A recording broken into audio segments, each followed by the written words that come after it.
And this is one of the highest subscribed courses in IIM. And it is also as rigorous as any other course in the MBA program. He also runs weekend sessions on Bhagavad Gita for those who want to learn more than what is being taught in the course. Apart from that, he writes numerous short stories, and he published books based on these, numerous short articles, and published books based on these articles. These articles usually address key questions about Sanatana Dharma and its relation to management and life. He has also published researched articles on yoga with Professor H.R. Nagendra, Vice Chancellor of Vyasa. And just as I started, he's the author of the book on Indian Knowledge Systems, its Concepts and Applications, published by PH India. The book was launched in May 16, 2022 by the Educational Minister, Shri Dharmendra Pradhan. The book of this kind is expected to serve as a textbook for IKS in higher education curriculum, and it has recently been mandated by AICTE in the new education policy. Very blessed to have you here. It's our privilege to be able to hear you speak. Sitaram. Adhe, 40 minutes lecture, 20 minutes interaction. 45 minutes lecture and 15 minutes interaction.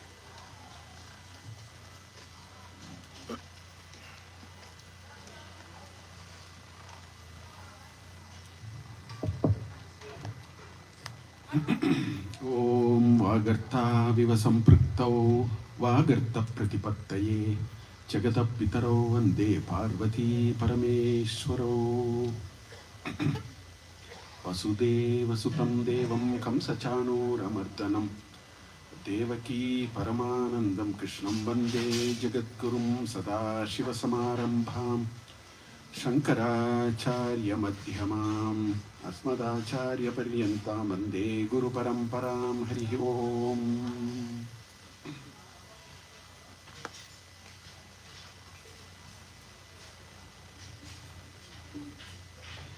First of all, I am extremely blessed to be here today morning. As soon as I entered into this campus, there was a feeling of happiness. I cannot explain it, but I felt very nice, very good. So let me first of all thank Sri Ranganji for creating this opportunity for me to come here. So I would talk a little bit about the Indian knowledge system. I was wondering, should I speak in Tamil or Sanskrit or English? Then he said, no sir, by and large speak in English in between if you want, you can. I would have liked to actually deliver it in Sanskrit. Maybe next time if I come, I will only deliver it in Sanskrit. By then you all will be ready for it.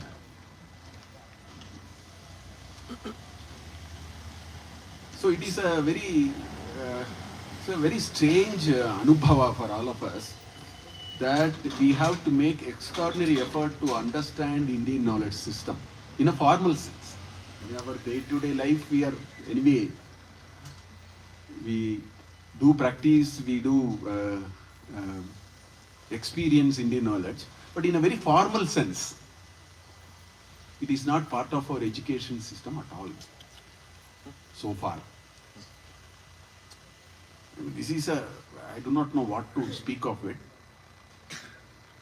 It is so unfortunate that any attempt, even the slightest attempt to bring in Indian knowledge system, people see red in it, or saffron in it, to be more precise. And we have reached that kind of a situation now. Now this situation, towards the end, I will talk about it. Why did we land in this mess? It is very important for us to know it. I'm not going to get into it now. All that I am saying is a country which has a parampara for millennia. In fact, in my first chapter of the book, I created a table of some important works in Indian knowledge system. The question was, how do you time bracket it? This was a question I faced. Because Veda, you cannot put it in some time. So, in mathematics, there is something called open interval. If you say less than, it is open interval. If you say less than or equal to, it is a closed interval. Because, less than or equal to, so it cannot go beyond that. So, I used in the modern parlance, they use dark ages. Dark ages was already very bright in India. That's what I finally found. Because the texts that listed under dark ages, so-called dark ages, because I use the contemporary conversation, sometimes it helps to even clarify these issues. So this country, in every text, you take Arthashastra. Arthashastra, people are saying 2200, 300 years old, Kautilya's Arthashastra. When I say Arthashastra, Kautilya's Arthashastra. But then the first mantra he says is, it is not my work. I am only collecting what Ushanas and Bharadwaj and all these people have said. But I am going to disagree with some of them, agree with some of them. So Arthashastra is not 2300 years old. 2300 years old, he put it to some, if you look at Ayurveda, Sushruta will say the same thing. This is the legacy of this country. That, now Nilesh Oak is saying Surya Siddhanta is 11,000 BC. He is bringing his own arguments and all that kind of things. I do not even, for us, 11,000 BC doesn't really bother us. Because we say Treta Yuga, we say Satya Yuga, Krita Yuga and all that. In modern parlance, they are not going to agree to any of those. And we seem to be part of this story. That the Western world woke up 2000 years back. Until then, we do not know what was there in the West. It woke up 2000 years back. And as though before that nothing existed, there was no knowledge. And the Westerners brought some knowledge. Our children are educated like that today. So in that backdrop, we have to see Indian knowledge system. This is the point I want to first of all say, that the backdrop in which we have to see Indian knowledge system is one in which it is very difficult to take it with a pinch of salt. Our own people have been created, have been groomed like that. I am part of such education system. God has been kind to me, I stepped out of it.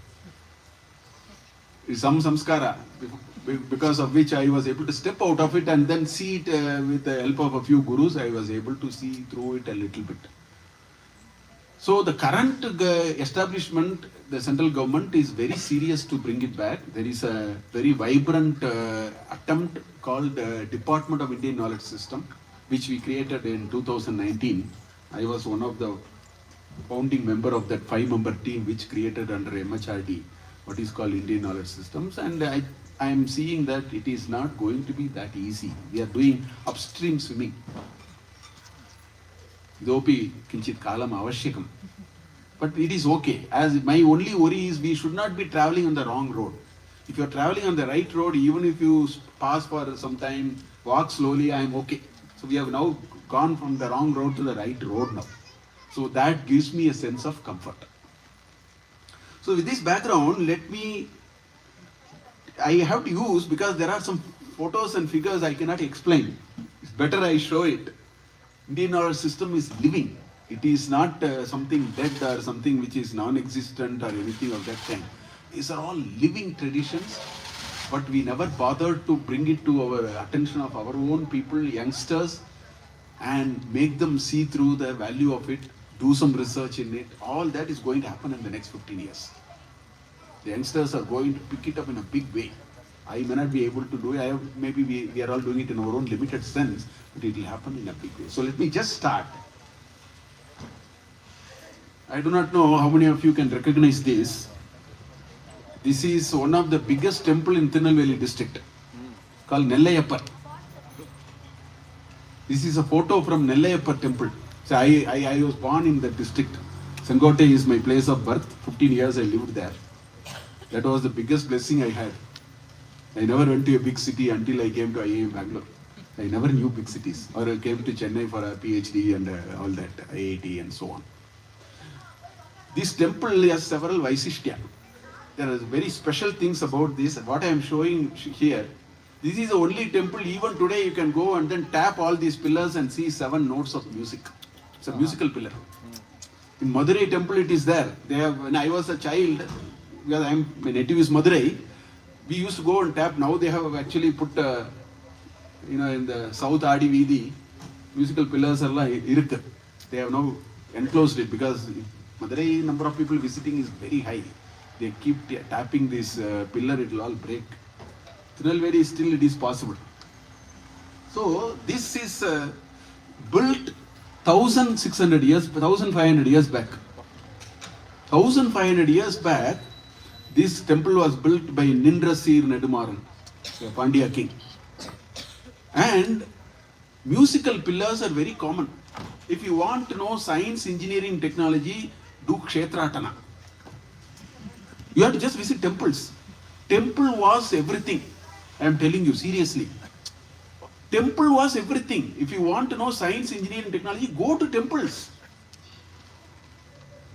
See, we go to temple and then go to the Mukhya Devata, Garbhagraha. But please make it a point, henceforth when you go to a temple, if you spend half an hour, 45 minutes in the Garbhagraha and Sannidhanam, you should pray. Spend another 1 hour and see around.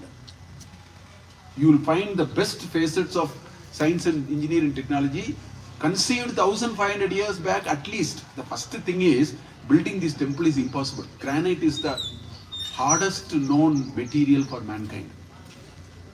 Granite work pandrathu not easy. If you want to work on a granite, you need what is called high-speed alloy steel. The tools that you use must be harder than the material. This is a simple rule, no? The material with which you are trying to shape another material must be at a higher level. You need a guru for a Shishya. Otherwise it doesn't work. Right? So if you want to work on granite temples were pioneered by Pallava kings in a very big way and the Pandya kings. In India for the first time. This is a granite structure. And look at, you can't even put your hand inside. It is from a single stone they have carved. That is the pillar I am talking about. 48 pillars, a cluster of 48 pillars carved from a single stone. So what tools they used, how they carved, it will easily break if you don't have the right tool. Either the tool will break or the granite stone will break. Sarvam Vyartham Bhavet. You have to be careful. So they have created this. There are 161 such pillars that make these musical sounds. Now if you have to make musical sounds, you should know what is called sound engineering. I will use today's terms. You should know sound engineering. Because you should know frequency, you should know amplitude. In physics they will teach all that. So without knowing all that, you cannot make that frequency. And people who knew that never tried it on a stone. People who knew it 500, 700 years later have never tried it on a stone. Whereas we tried everything on stone. That is the greatness of this temple. Next time if you go to Tirunelveli, it's a very big temple. Nellaippar temple. Go and see these structures. You will understand what kind of a pedigree we have, what kind of a background we have come from. We should know the Hanuman in us.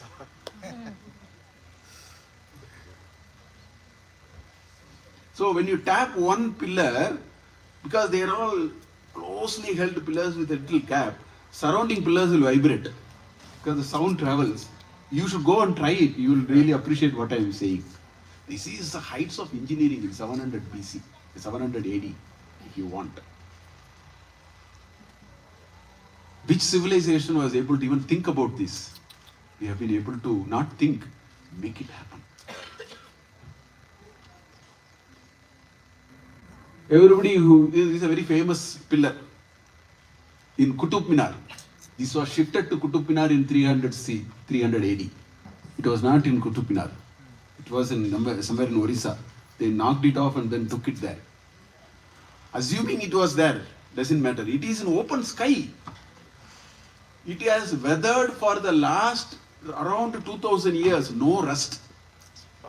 No rust. They have not kept it in a strong room, they have not kept it in a locker. They have left it in the open. Rain, temperature, heat, everything. No rust. This pillar. Iron pillar. This is the only pillar people know. I can give you at least 20 sites in India. If you go to Kollur, which is 50 kilometers from Sringeri, Kollur is 40 kilometers from Arabian Sea. So the chances of corrosion must be high there. There is a pillar which is not rusted. Yesterday if you go to Kollur, go and see. There is an iron pillar there. And on the seashore in Puri, in Bhubaneswar, which is 20 kilometers from the sea, 177 iron beam, full of iron beams. Temple there. So that's what it is. This country had a great technology in what is called iron and steel. See, iron, steel, if you read metallurgy, which they teach in engineering, steel is nothing but ferrous iron plus carbon. That's what steel is. If you take iron and mix carbon in a particular proportion, you will get different. This is a very big ticket item today. The entire metallurgy is only on ferrous carbon alloy. I am just throwing jargons at you because you should not get worried when people talk about all these. We all know all that. It's called ferrous carbon alloy. I have also learned metallurgy because I am a mechanical engineer. If you are a mechanical engineer, there is one diagram you should know, otherwise you are not a mechanical engineer. It is called temperature time transformation diagram. It's a 3-dimension. At different temperature, at different times, what will happen to this metal? This is the metallurgy central theme. This is why you can never become a mechanical engineer. So the high-speed alloy steel, stainless steel, and there are different terms. Indians were very good in steel, and which was exported from Kodungalur. See, at that time there were two important ports. Kodungalur on the west coast and Pumbuhar on the east coast. From Pumbuhar we went far east. From Kodungalur we went to Rome. So Damascus blade. See, warfare was not bomb and all that. It was all sword, talwars. To manufacture that, the only steel used is called wood steel. Imported from India. When? BC time onwards. It is called wood steel. Why? Because that wood steel is manufactured only a place not far from here. Again, over 100 kilometers. That's where the wood steel was manufactured. It is called Ukku in Kannada. Urukku in Tamil. Steel is called Urukku. Selam Urukku alai. So foreigners simply, Urukku and Ukku are too much for them. They call it as woods. That's how the name changed. 1923, there is a metallurgy conference. They were trying hard to find out how to replicate the composition of wood steel. They have not succeeded. Britishers killed the wood steel in 19th century. They slapped a mining ban. They slapped huge production tax and they brought it to a grinding halt. Finished. The great legacy of metalworking which Indians alone had, we lost. Lost in the sense the government squeezed the neck. Zinc. Nobody in the world knew how to extract zinc. Because zinc, 500 degree from the zinc, see, all metals are extracted only from a ore. You dig and then take the ore from the earth. Then you boil it. Whether it is gold or iron, everything has to be done like that. Zinc, the problem was, when you melt the ore, at 500 degrees centigrade, zinc will vaporize. It come out of the ore, like vapor. At 550 degrees centigrade, it will become zinc oxide. So zinc kadakadu. You have to catch it between 500 and 600. Nobody in the world knew. Indians knew it. So they developed a methodology called downward drift distillation process. And the gas appdi varumbodhu, ada oru kodai, take it through a pipe and cool it in another place and extract the metal. Nobody knew in the world. In 11th century AD, Indian production of zinc was industrial grade, million tons, where the world was scratching to find out what is zinc. So I can go on copper, gold, all. We were absolutely fabulous in metalworking technology. We do not know where they are today. So this is a living example of that. I don't know how many of you are able to see this. This is called Kallanai, the Grand Anaikat. This is the only surviving dam in the world. There are only 4 oldest dams in the world. People history, recent history means 2200 years. In recent history, they located only 4 dams, out of which only one is surviving. That is Karigalan Kattivaita Kallanai. This is the only one which is surviving. Britishers increased the height by, the structure was never touched. It was only, they slightly raised it by a few inches and all that. So if I have to use today's term, Indians were very good in what is called watershed management. I have to use a word like that. Uttaramerur inscriptions in Rita. If you go and see, a beautiful description of how we manage water bodies. Not only here. If you go to Rajasthan, if you go to the western parts of the India, there is, I don't know how many of you have seen what is called step well. Such a beautiful structure for water management. Step wells. It is aesthetics, water management, religion, God, everything combined into one structure. Such a beautiful step wells are there. Rajasthanis know how to squeeze gypsum and take water out of it. It's our technology. So desert people have enough water. They say, give a phone call, we'll send you water to Bangalore if you have water shortage. So we are very good in watershed management. If you go to Bihar area, there is something called Ain and Pine system. Again, water. How to manage water. That is why we were flourishing. We knew that, we knew Pravritti and Nivritti both are important. See, Shankaracharya, when he wrote the Bhashya for Bhagavad Gita, there was a Upodgata, there was a preamble, very unusual for Acharya to write. He said, Dvivido Vedokto Dharmaha Pravritti Lakshana Nivritti Lakshanasya Jagataha Sthiti Karanam. He says Pravritti Lakshana and Nivritti Lakshana is required Jagataha Sthiti Karanam. Sakshat Praninam Abhyutaya Nishreyasa Hetuhu. That's what he said. So we knew it. We were good in Pravritti and Nivritti. What is today's education? Just swing it only to Pravritti. Make money, make money. Money is everything. Then I asked some of my managers, so when will you become spiritual? Sir, after I become retired. Then I asked them, today is retirement, today evening you'll come and sleep, tomorrow morning you get up and you become spiritual. It is a 30-year investment. At the age of 30, you should start to become spiritual. You cannot retire today, sleep today morning, tomorrow morning get up, you are embodiment of spirituality. That is our culture. Sanatana dharmasya vishayaha. Pravritti dharmasya, nivritti dharmasya, ubhayasyapi asmabhihi prayatnam karaniyam iti. Ashrama dharmasya vaisishtyam tateva. Ashrama dharmam adhikta vachirukku. That as you go along, you are very good in pravritti dharma and you also know nivritti dharma. May differentially apply it, that is okay. So that is the kind of culture. So all these are part of pravritti dharma. We were very good in that. There are so many things, 1804 British raised it by a few inches and etc. etc. Konark. If you want to know astronomy, if you want to know how difficult to understand astronomy, you should go and visit this temple. Because each one of them is a sundial. You can see the time by the shadow of the sun. There are 24 of them around the Ratha, like Ratha wheel. Every day the sun as it rises, the first rays of the sun will fall on the Garbhagraha. That is how the temple was constructed. Temple is in shambles today. The arriving Dutch came and then, because they had no meaning for it, they just plundered and took everything and went away. So if every day during sunrise, if the first ray of the sun has to fall on the Devata, you should be an ustad in astronomy, otherwise you can't do. Because you should know the movement of sun and moon, the entire precession of the universe you should know. We were extraordinarily good in mathematics and astronomy in addition to metalworking technology.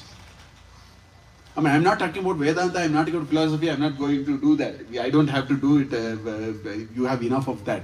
I am saying we were very good in all this. That is the other side of the Indian knowledge system which I wanted to show you. So all these were possible. 13th century, 800, 900 years back, they have put up a structure with good knowledge of astronomy. Otherwise it is not possible. It is simply not possible. We should not waste our time. Unless you know astronomy, you can't do what they. It is not, magic, or it is not some.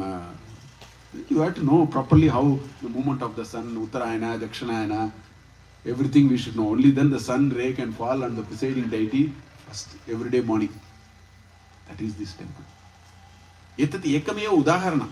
Etat sarvam ekameva udaharanam. Bahuri udaharanani santi. There are hundreds of them. I am only showing here and there one or two, just to give you a sense of what is this Indian knowledge that we are talking about.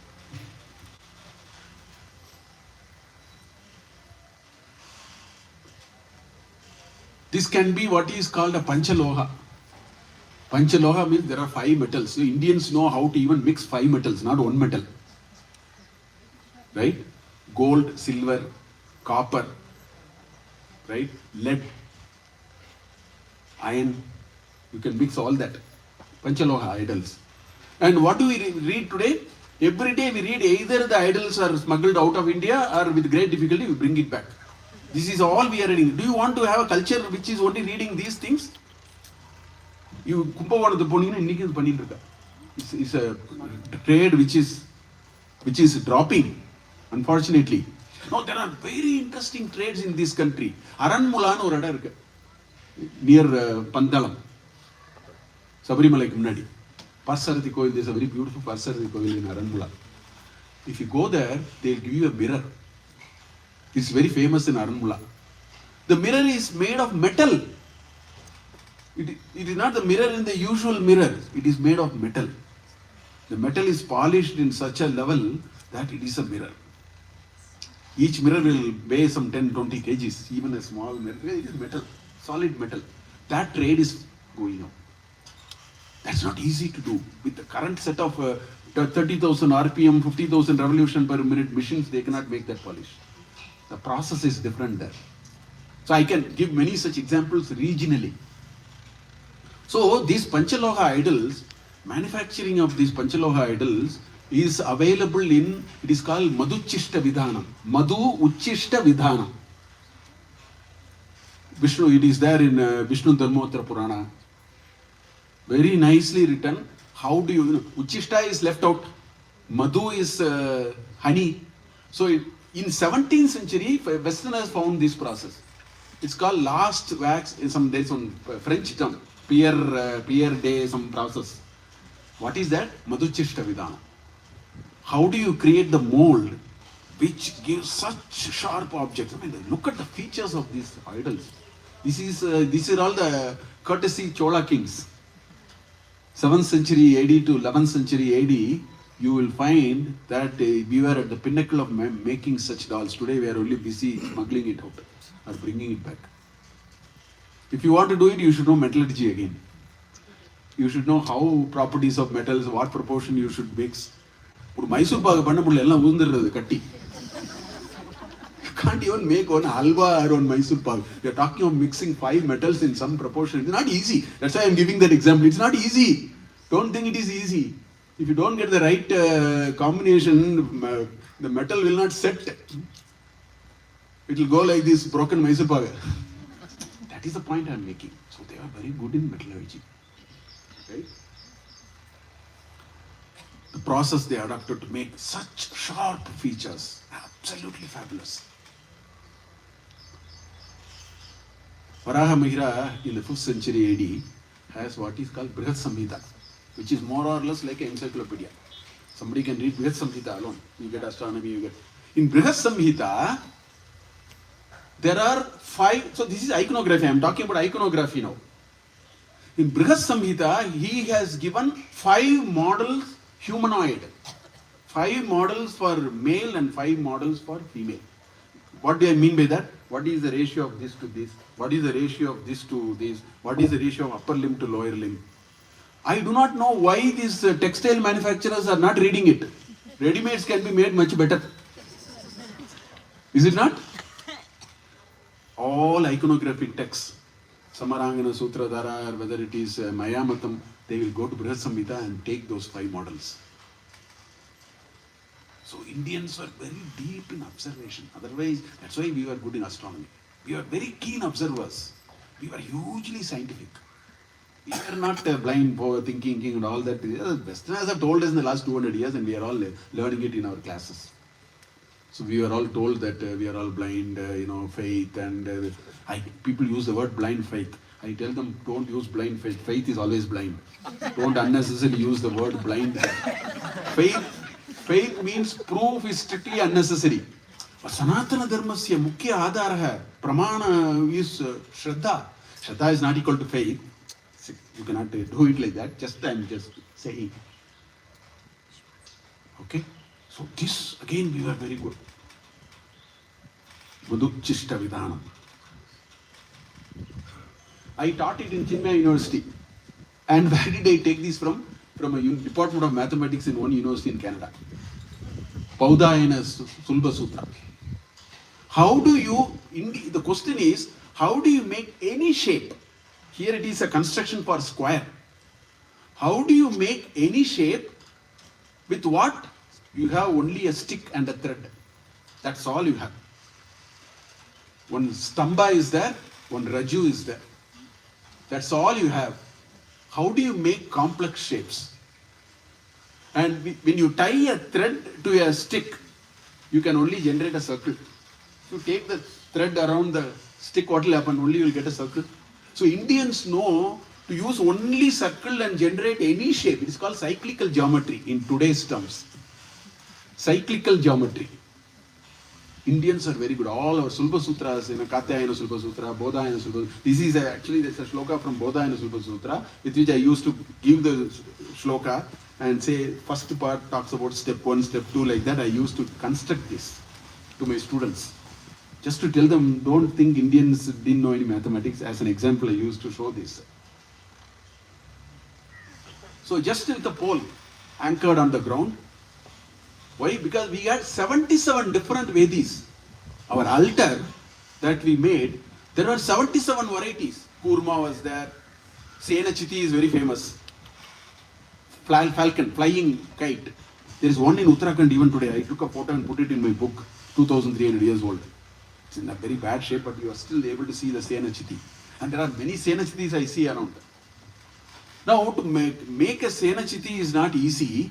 There are 5 different shaped bricks. You have to use exactly 200, not one more, not one less. Garhapatya and Ahavaniya and all these Dakshina, one must be a square, one must be a circle. Circle must be exactly equal to square. If circle must be exactly equal to square in area, you need pi, because pi r square is equal to a square. Is it not? The area of a circle is pi r square. If you know the radius, pi r square is the area of a circle.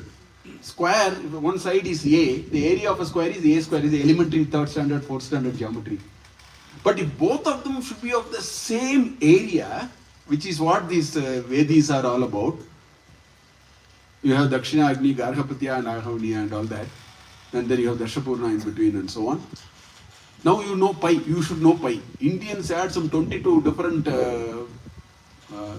approximations for pi.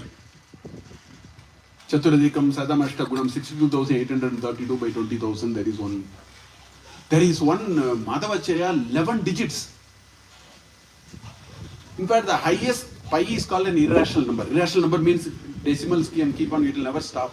It's called an irrational number. And Ramanujan's approximation for pi has 1.9 million digits. You cannot even imagine, 1.9 million digits. Ramanujan has the highest approximation for pi in Indian, who lived 150 years, 100 years before. This is a legacy of our people. This is the Senachiti. It took 8 hours for me to do this for my book, because I didn't know how these 200 will fit, because I could not find references. So I kept on trying and finally got how the 200 will. This is like the kids, if you give the jigsaw puzzle, they will do it. This is a jigsaw puzzle I solved because I didn't have a reference. Exactly to, and the table says what are the size of the bricks, how many number is required, how many goes into the head, how many goes into the body, how many goes into the wings, how many goes into the tail. And all these they made only with a stick and a thread around it, Sulba Sutra. That's why it is part of Kalpa, Vedanga. This is an astonishing piece. What you see on the left is called a magic square, simple magic square, which means all rows will add up to 34, all columns will add up to 34, the two diagonals will add up to 34. That is what you see on the left, the brown color. 12 plus 3 plus 6 plus 13 will be 34. If you take the diagonal, 13 plus 4 plus 16 plus 1 will be 34. That itself we don't know how to do it. What you see on the right, it is called pan-diagonal magic square. What it means is, instead of seeing it like this, instead of seeing it like a sheet, see it like a cylinder. Don't think it is a sheet.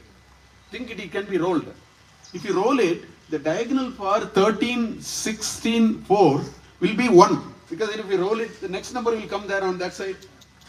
All of them will add up to 34. So there are many pan-diagonal. There are so many diagonals now. 13, 6, 4, the next number will be, think of it as a cylinder, the next number will be that fellow. He will be on that side, no?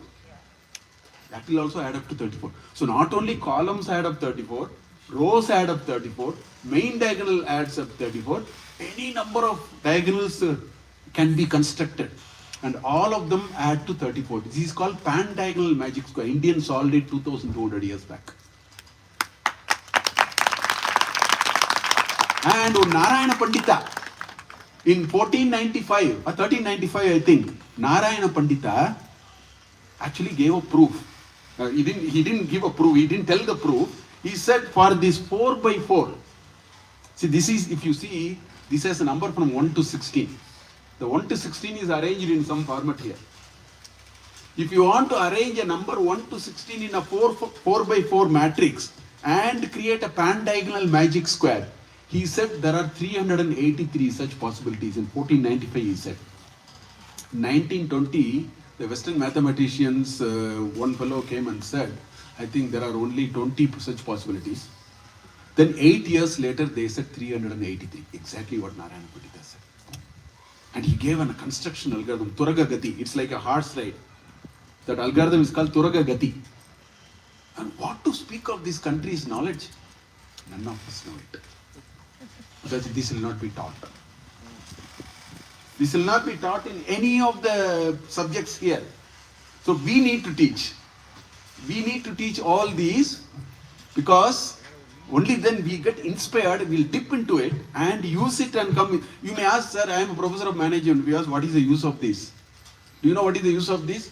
If you give me 34 people, I will actually, and I have to allocate them for 4 different jobs. I have 383 possible ways by which I can actually allocate it. If you give me 4 ingredients and make a perfume, because this problem was also solved by Varaha Mihira in his Brihad Samhita. If you give me 4 ingredients and then mix it in some proportion and give me perfumes, he said, I'll give you 383 different perfumes. Because, in different combinations you are mixing it. So a lot of application. Don't think these are all fancy. And this is called Bhadra Ganita. This is called Bhadra Ganita. Why it is called Bhadra Ganita? Today you go to Indore, you go to, some of the North Indian, shops, they would have drawn this. It is called Bhadra Ganitam because depending upon the number, if it is 50, it means something. If it is 30, it means, marriage will happen. Like, they had a culture like this. So they were constructing this. I have, in some old places on the wall, they have done, that's why it's called Bhadra Ganitam. So this is the legacy I am talking about. This is the knowledge system that I am talking about. Not to speak of our Vedanta, our Ramayana, our Itihasa and all that. Anyway, I will quickly, I only given you the snapshots. I will now tell you how can we see all these in one framework. What is this Indian knowledge system? Okay. There are 3 words, Indian, knowledge and system. Indian means there is a geographical meaning, there is a demography meaning. Geographical meaning is Akhanda Bharat. It starts from Afghanistan and from there up to Burma. This India is a political formation which is 75 years old. This is not Bharat. This is Britishers' play, which, for practical purposes we have to live with it. But then, that is not Bharat. Akhanda Bharatam. अस्माकं दृष्टिः सदा एवमेव भवितव्यम्. अखण्डभारतं, भारतम् इत्युक्ते अखण्डभारतम्. So that is the geographical meaning. What is the demographical meaning? None of the work written by foreigners are Indian. I want to tell this very clearly to you. When I started writing the book, I wasted 1 month reading some, Max Miller and so on. I found they did not bring what is to be. It's very difficult.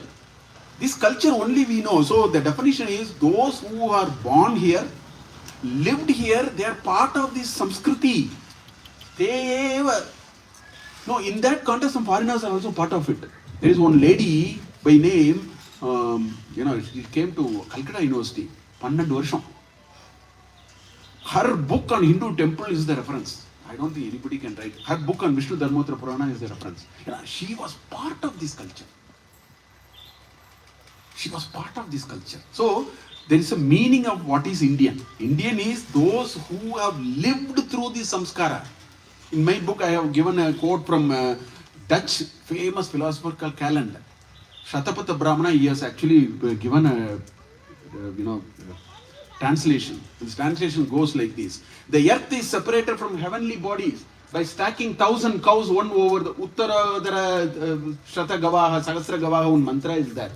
So he thought Gava means cow.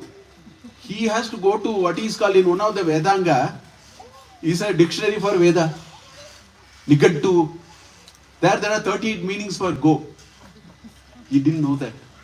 So my advice is you should read Indian work because we understand the meaning of what we are doing. It is not with a dictionary. So many people read Ramayana with the Sanskrit dictionary. Sanskrit is one language for which you don't need a dictionary. Dictionary cannot give you anything.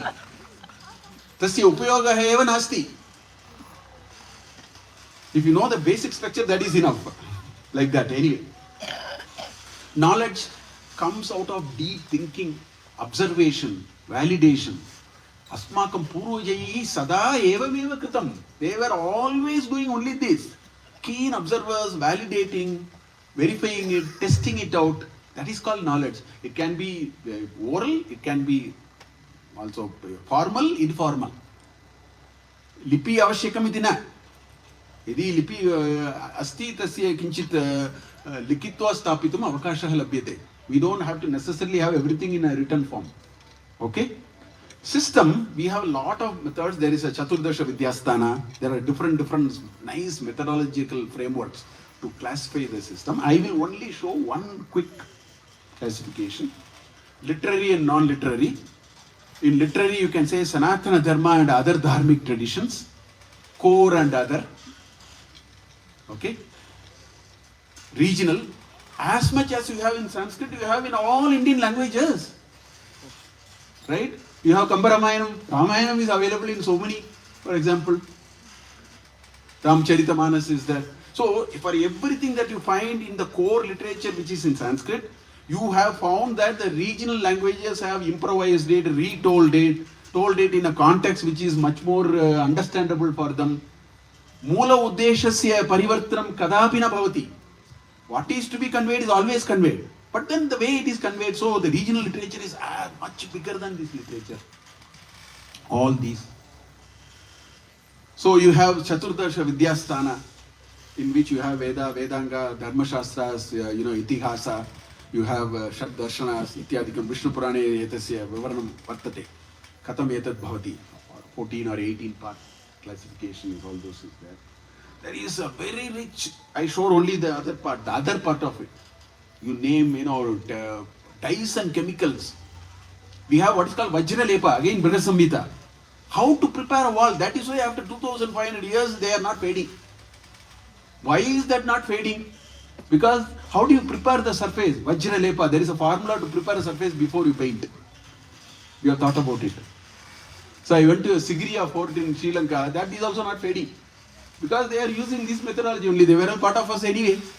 So all these, then the other dharmic traditions, Buddha and Jaina, they have contributed a lot in mathematics, shipbuilding. Bahu taihi kritamasti. Yukti Kalpataru, if you see, there are references on Buddhist work on, references to Buddhist work on, shipbuilding and things like that. As I told you, there are regional literature, and then there are others, oral traditions. It need not be in a lippy form. This is the only country in which you travel every 30 kilometers, your tongue, taste on the tongue will change. The dosa will be very different. We believe today we are trying to demolish all of them and have only pizza all over the country. Everywhere you take only this. Diversity was part of our life. Huge diversity. Why? Prakriti Visesha. Prakriti Gunasambhavaha. We don't believe all are same. We believe all are unique. All are same is not the right statement. All are unique. So we have to cater to that uniqueness. Asmakam sampradaya eshaha eva asit. That is the idea. Anyway, I can keep on going. I will, already I'm stepping out of time. So these are some of the, I will skip it. I will share all these with you. I will only go to one quick idea of what happened. Why are we in this mess today and how we have to get out of it? See, this Macaulay, actually 1 million pound was sanctioned by the Queen at that time for development of a language. 1 million pound in 1831. And Macaulay was asked, tell me which language we should invest on. Macaulay gave a very nice, so-called nice note in which he said there are three possibilities: Arabic, Sanskrit and English. Then he argued why this Sanskrit is such a useless language. And finally he said, let us create English medium schools and so on. So these are all some of the statements from there. The dialects commonly spoken among the natives of this part of India contain neither literary nor scientific information and are moreover so poor and rude that until they are enriched from some other quarters, you cannot get any useful work out of them. This is what Britishers did when they went to US, when they went to Australia, when they went to everywhere, Canada. This is what they did. They had to clean them up. They did not make an attempt to understand what this culture is. They thought all these are useless. Right? A single shelf of a good European library was worth the whole native literature of India. This is a challenge for all the youngsters sitting here. We have to challenge this. This literature of this country is worth only a single shelf in a European library. This is what he wrote in his note. Okay? I believe, no exaggeration to say, all the historical information which has been collected from all the books written, Sanskrit language, is less valuable than what may be found in the most paltry abridgments used at preparatory schools in England. Now, my worry is not so much about these statements. If I am charged of changing an education system and I have such a view about this country's Samskriti, then I will turn the education system in a particular way. I am a product of that. We are all products of that in some ways. That is what he said. Mahatma Gandhi said in 1930, he said this Indian education is a beautiful tree. You have uprooted it. He said people are not able to afford. Today people cannot afford English medium schools. What he said is true even today. You cannot afford an English medium school. And this Dharampal wrote such a beautiful book called The Beautiful Tree, in which he said the quality of education and the kind of things that we are doing are absolutely fabulous. We have lost out. Not fully. We will come back. Yeah. See, time is like a slider which moves. We may be in a certain thing. This country is not going to go anywhere because what is Satya nothing can be done about Satya. The very definition of Satya is that which existed, which exists, which will exist. Therefore, in between small little commercial breaks, like that. Some masala is required. Sometimes it is so boring. We are doing the same thing. It's like that. Therefore, all these we have to understand it that way. I think we have to, this kind of educational systems, when we do this private schooling, Gurukula, I think we should, Vishwasa Utpadanam, already we are doing it, but we can do it with more substantive material. So that, it is even more, the force is even more. So therefore, I think that is what we should do in the form of whatever education we do. The government is actually trying. And as a part of it only, this book was written. The introduction to all this I showed you are part of this book actually. I will send a copy and pardon me, I did not bring it in the morning. In a rush I just came, but I will certainly send it through. We wrote a book. We have shot a complete video of this so that full course can be run with the help of video and the book and the PPT. I have created a complete ecosystem for this. So that because अस्माकम् आतङ्कः एषः एव अस्ति झटिति एतस्य जनानां पुरतः अस्माभिः आनेतव्यम् इति. We have to bring it amidst our youngsters. So we are doing everything possible using technology. I have done 3 MOOC courses completely with this. So one can use a combination of that and the book and all that we can do. We all freely be available. By this month and degree, I am constantly working on it and then getting it out and so on. I think with this I will stop. Only to tell a small story as to Asmakam Paristiti Ka iti vai janimah eva. There was a temple in which outside there was a beggar sitting and asking for alms. One sannyasi came. So he asked for, sannyasi said, I am also supposed to beg. So therefore I cannot give you anything. But I can tell you one thing, you are sitting on this wooden dabba. He was sitting on a wooden box and asking for alms. He said, why don't you open and see it? Then he said, no, I am a 4th generation beggar. My great-grandfather was a beggar sitting on this dabba. Grandfather also said, my father was sitting, now I am sitting. What is there to see? Then the sannyasi said, whether you sit on the top of a dabba for 1 hour or 1 million hours, it doesn't matter until you open and see it. Then he went in to the temple. The beggar just left it. But after 3-4 days, this statement was just bothering him. Maybe what the sannyasi said, there may be a truth. He never thought about it. He said, let me try to open. The lock cannot be opened because nobody knows. Kunchika kutra asti iti kopi na jananti. Nobody knows where the key is. He took a big stone and then broke the lock. He opened it. It was full of diamond and jewel and gold and so on. Etat asmakam charitram. The story is ours. We are sitting on a wooden box. We are all sitting on a wooden box. Please open it. Thank you. Namaskar. We can have a little interaction. Okay.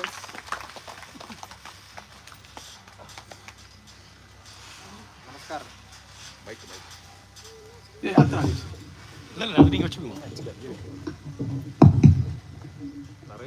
नमस्कारः महोदय भवतः प्रवचनम् अतीव समीचीनं सुन्दरं च आसीत्. I have a quick question regarding implementation of this Indian knowledge systems in the engineering curriculum. So we talk about all the architectures, right? Financial management, engineering, architecture, all these things where there still it is a testimony to our contribution to these fields, right? Now it is time for us to think about the way forward. And everyone is in sync with something has to be done to bring the grace in. We have to infuse the grace into our existing curriculum. And in this context, right, so most of our works are in Sanskrit, and it is very important to know the very fundamentals of Sanskrit and the way in which Sanskritized terms, how do they represent it, right? Especially most of them are in sutra. Most of them are like equations, or the way in which we perceive is different, and most of the foreigners have done a lot of translation on those things, and that has contaminated the actual content. This is what most of the Indic scholars say. Right, now coming to the actual point of it, right? Most of the academic institutions have this board of studies, academic councils, right? So they do the internal discussions in the board of studies, and they come up with the syllabi that is required for it, and they present it. So in most of the engineering institutions, they offer a set of open electives, right? So the open elective can be taken by any engineering stream. A student belonging to civil engineering may take up manuscriptology or fundamentals of Sanskrit. I see some of the deemed universities have come forward to offer a lot of open electives, right? Manuscriptology, Indian knowledge systems, and all these things. But if you study it as a single course, they just take it for granted because they are offered during the 7th semester or 8th semester, talking in academic terms.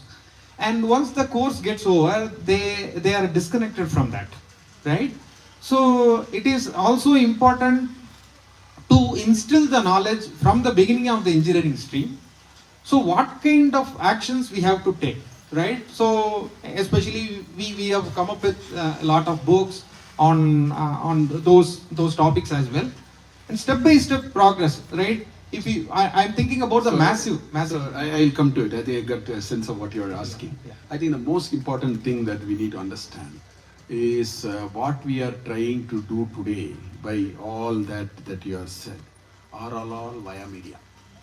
The real solution to this problem is you have to take Twinkle Twinkle Little Star and get Sishu Geetam there first. We have to start there. These are all via media, and we are trying, and in fact I am associated with 2 universities which are founded on the principle of IKS. We are struggling hard. I was the founder vice chancellor of Chinmaya Vishwavidyapit. The very idea there was we will drive everything with IKS. Yesterday I had a 4 hours meeting with Chinmaya Vishwavidyalaya University vice chancellor, because I am the board of the trustees, so I insisted. Basically, they are offering an MCOM in finance and wealth management. I said, where is the IKS now? And this question kept on asking. I'm seeing the struggle they are going through, but we are not going to leave it. So we are now struggling to find out how do you bring Arthashastra in a meaningful way. There are a lot of implementation challenges. Arthashastra by itself is one of the best scripture to read. There's such a level of detail. You don't see it in any other scripture. The level of detail, I was astonished.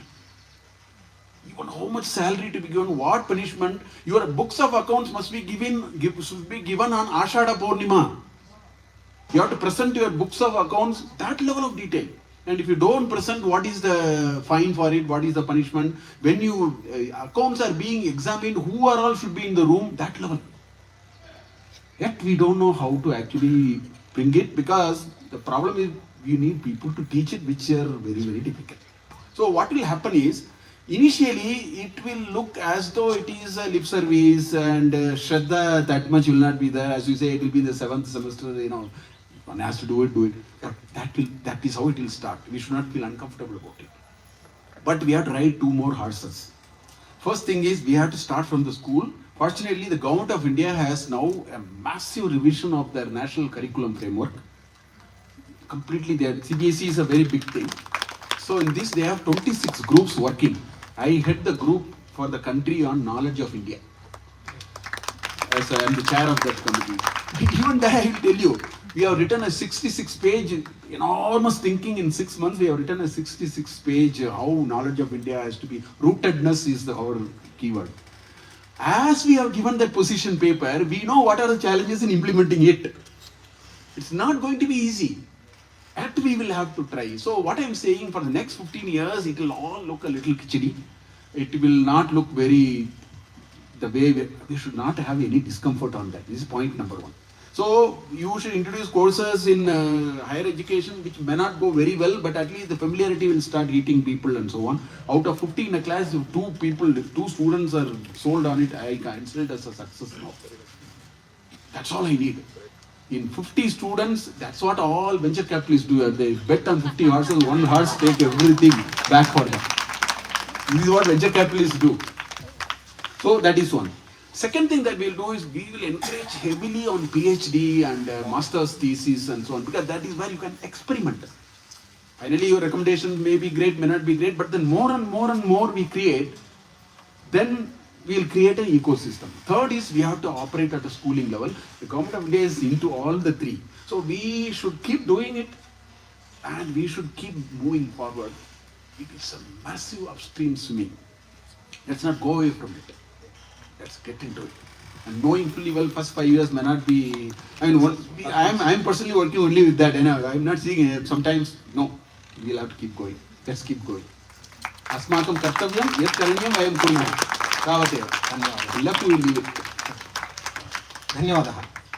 I think there was some, yeah. Namo Namaha Mahadev. Anantam, huh? You meanwhile get ready. Yeah. I have a question related to what the gentleman asked yesterday. We were talking about engineering, but I'm talking about like primary school level. My son is 7 years old and he studies in Agastya Gurukulam, which is a Sanskrit medium school. And they are trying to teach all the Shastras, patching it with CBSE syllabus. So of course, like you said, there are a lot of challenges which they are trying and working on, and it's going on well. But the thing is, we are not able to find right acharyas who can teach Ganitam, who can teach Vijnana. So what is the solution for So this? your son will become a great acharya. That's the first solution. No, I am seriously telling you. I can see. See, the mood point here is that the age of 7 to 17 is what is most important. And I am a believer, you can pump any amount into that mind. That is the most critical time. So even if it is less than perfect, I will tell you, I never learned Sanskrit. Only in 11th standard, somebody told, hey, you take Sanskrit, you'll get some mark. Because we had a certain samskara. You know, we were telling shlokas, we knew all this. My mother used to teach me all the stotras. So, lipehe parichayaha asit. I was little conversant about Sanskrit lipi and all that. And, you know, I learned a lot of shlokas and all that. Somebody told you learn 11th and 12th, you take Sanskrit, you'll get marks. But that 7 to 17, something must have happened to me. I invested on my own on Sanskrit. I was self-made in Sanskrit. I never went to any acharya. Slowly. When my daughter was growing, for 14 years, I used to read Sanskrit Chandamama for her to sleep. I will sleep, she will not sleep. That's a different story. But in the process, I picked up enormous vocabulary. I read about 25 years of Chandamama, 10 years of Sambhashna Sandesh to my daughter. Whether she listens or not, that's an opportunity. So, one step at a time. But all that happened because of a certain... So, your son will become a great acharya. Until then, we will have to... These constraints are there now. Some part of it may be good, some part of it may not be good. But somewhere, when the kids go through it, they get energized. In fact, they seeing it inadequate is the source of opportunity. That is where is the source of opportunity. So don't worry, it will happen. Sir, you had something.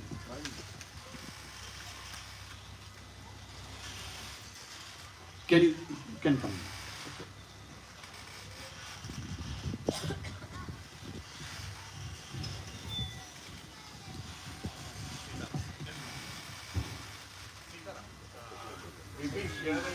We've been hearing a lot of information saying that the Sanskrit and the Arabic text were printed till around independence time, Indian independence time, and then it slowly dwindled. Is that really true?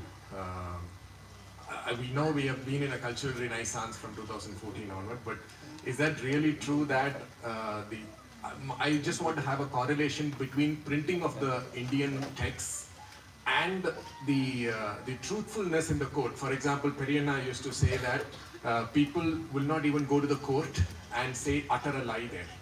Okay, not that whatever I say is truth and all that. It never used to be that.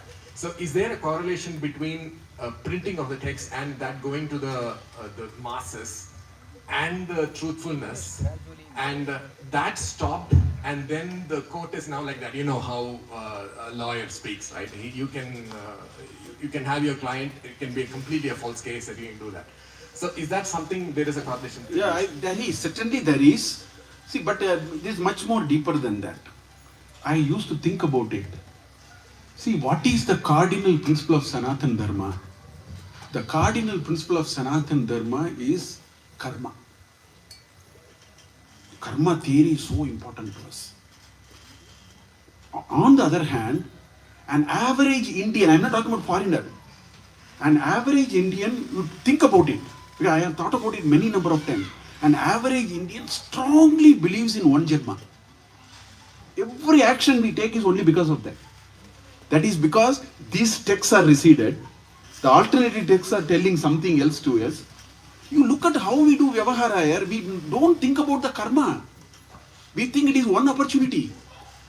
That is an Abrahamic perspective of life. That is deeply ingrained in Indians now.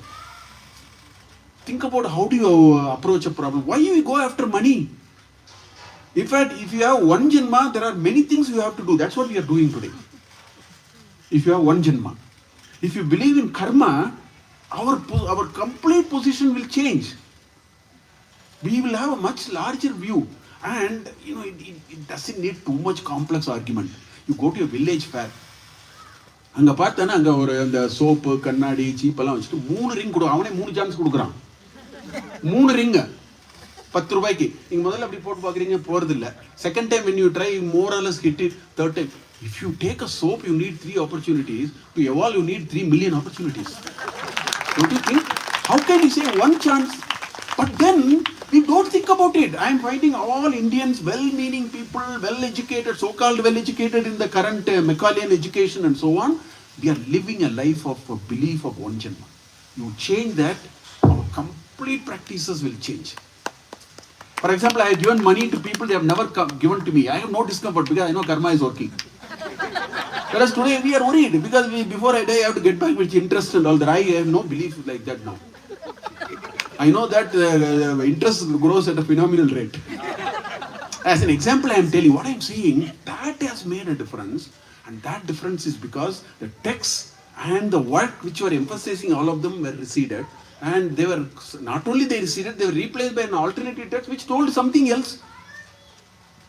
I am very convinced an average good God-fearing religious Indian believes strictly in one Janma. Go and check for yourself. You check how I reacted to many activities, many responses, many things in life. What you find behind is one Janma. Moment you bring this Punarjanma, Punarapi Jananam, Punarapi Mananam, you think about it, the way we lead life will be very different, which is what it was. That made the difference, because these texts also were withdrawn. So the correlation is very true. So this can be the last. Sitaramji, my question is, you told about how the next 5 to 15 years will be a lot of khichdi because we are introducing familiarity and those things. Along the way, in this, my concern is, continuously the Indic education, Indic knowledge system is trying to fit itself into the Macaulayan CBSE or ICSE, those curriculums. Along with this journey that is necessary, along with it, on a side, is it possible to have a completely alternate board that is also equally recognized? Okay, so just to quickly answer this, one of the prime recommendation we made as this new curriculum framework that we are talking about. See, today, if you bring IKS, do you know how they bring it? One box. You talk Pythagoras theorem, Unkanar Bodhayana Solpa Sutra. This is like, in a program you have 2-minute commercial ad. Or, when you have something, you put a little bit to distract. We said, don't write text. You have to change the order of writing textbook.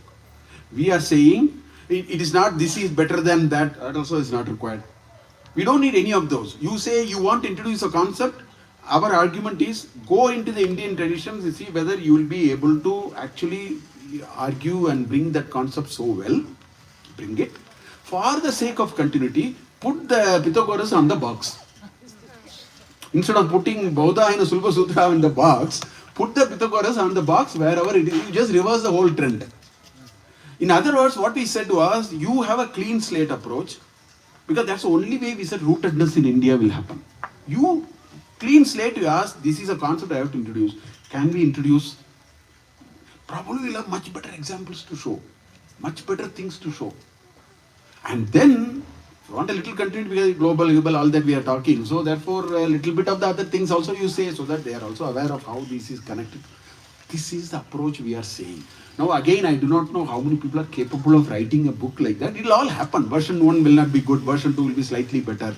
And that's why I said, once you land onto the right road, I feel a little safe. Then we'll move. Depending upon our constraints, we'll move a little slower, faster, all that we will do. But I am worried if you are on the wrong road. My sense is probably we have trying to come out of that road and on this road. It's very important. Thank you. I think it was a great opportunity to interact with a lot of Shraddha here. I know we are a very special group, and it's my pleasure to spend some time with all of you. Om Purnamada Purnamidam Purnat Purnamudachyate Purnasya Purnamadaya Purnameva Vasishyate. Om Shanti Shanti Shanti. More questions. Oh, okay.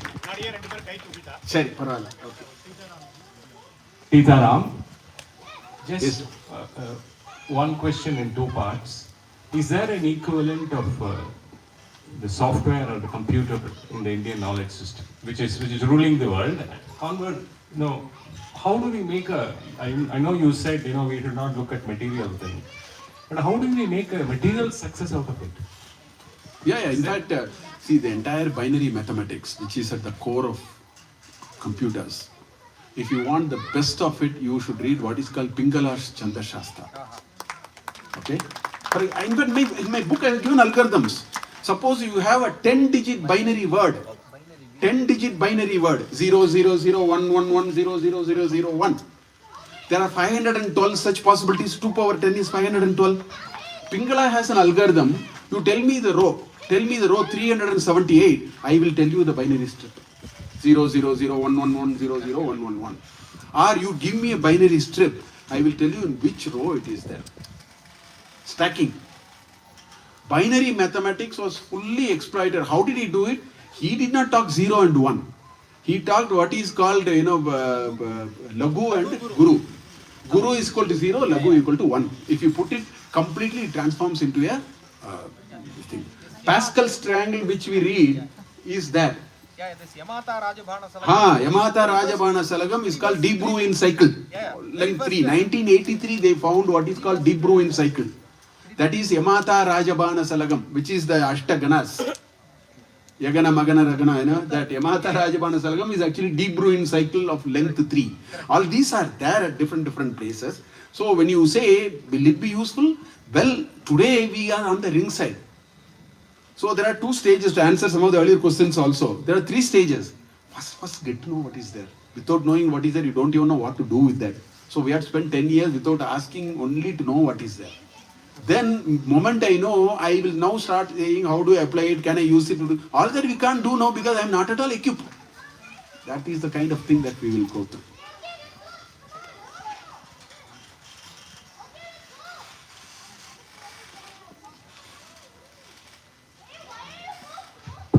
Sitaram, you shared us a very interesting perspective about Indian knowledge system and how we rule the world. I also go back to Angus Madison's statistics, OECD statistics about how India had the highest GDP till 1700. Till Europeans arrived, we were the #1 economic superpower in the Correct. world. I want to bring another dimension. In today, what is happening is there is a lot of effort made in knowledge management system. If you go to the Harvards of the world, they primarily look at how can we improvise the knowledge system. But my belief is that if you look at experiences from the last 300 years, we had Europe, which was the hegemony, and now they are losing it out, and then you have US, which is coming up. I think what they are missing is the dharmic side of it. I'm also a product of Western school. When we go to college there, we increase our knowledge, but we also try to appropriate the knowledge, create barriers for others. We don't democratize it. Every institution is taught how to create porters, entry barrier, and this creates a vicious cycle. We are seeing examples of Pfizer, with whose vaccinations are out, without the appropriate trial and error, and they're forcing Indian governments to actually take out certain laws which will favor them, etc. So I think if you go back in time, knowledge management system was on the one side. On the other side, we also had the dharmic consciousness. Part of the reason now we are seeing in our modern education is we don't have this fusion of these two coming into play. We only read one thing. We are taught how to win all the time, which I think is not a sustainable education for us. I would like to share, hear your thoughts and exactly views. that one Janma business. Where is this pressure to win? The pressure to win comes from this one Janma business. Everything has to be done before I die. Whereas I say the art of dying is far more important than the art of living. That's why you have to read 8th chapter of Bhagavad Gita properly. No, art of dying is very, very important. Prana prayana samaye kapavada pitova mukundamala, what is he say? Kantavarodhanam smaranam kutaste. So, moment you step out of the single Janma business, Sanatan Dharma will pop up. The dharmic tradition will come.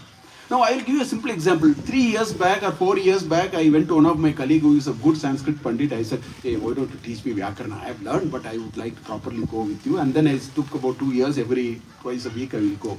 Finally, I asked him, what is the Guru Dakshina I should give? This will happen only in this country. You know what was the Guru Dakshina? He said, the Guru Dakshina is you teach 6 people. That's all. There is no fees business. But in Chinmaya Vishwavidyapith, I argued that Acharyaya Priyam Dhanamahritya Prajatantum Ma Vyavacheti. See, I quoted that. I said, why don't we build a model in which we will tell the students, you don't pay anything, you just come. Right? After you graduate, Acharyaya Priyam Dhanam Ahritya Prajatantum Ma, you get married and all that. Why don't we reverse this model? This is a Western model. You have to upfront pay some fee and all that. There the dharmic tradition will, people will live through the dharmic tradition. You are right. So, that will happen according, I am a great believer that moment you hold on to this pillar called there is a Punarjanma and there is this Agami and Sanchita and Prarabdha Karma. If you firmly believe in it, I think we will change for sure. Many of what we do in our daily Dainandikana Vyavahare Mahan Parivartanam Bhavishyati Asmakam Pravritti Marge api Samyak Vyavaharam Kartum Avakash Labhite Nivritti Marge Nischena Vayam Gambhirena Vayam Agare Gachama. This is what we need, and I think such Gurukula will do it in a big way, and that is why we need such things.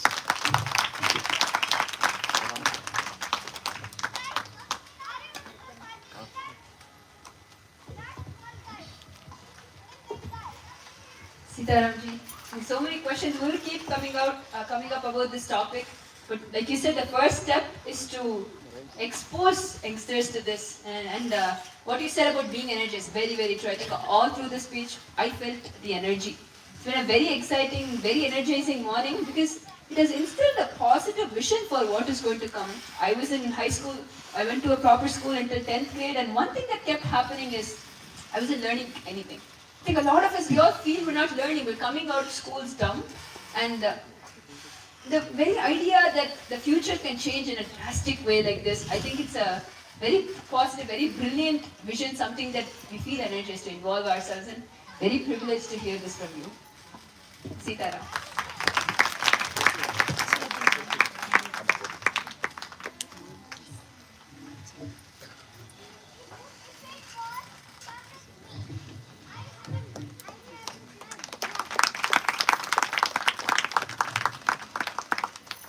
வேலை இருக்குது.